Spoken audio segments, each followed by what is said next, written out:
The National Weather Service in Springfield has issued a flash flood warning for central Benton County and central Missouri until 8:30 a.m. Central Daylight Time. At 2:32 a.m. Central Daylight Time, Doppler radar indicated thunderstorms producing heavy rain moving into the warned area.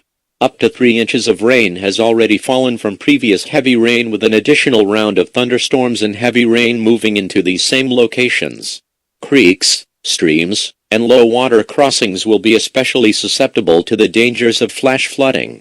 Locations in the warning include Truman State Park, Warsaw, Lincoln, Cole Camp, Palo Pinto, Reckitt, Edmondson, Lakeview Heights, Crockerville, Haston, Zora and Whitacreville.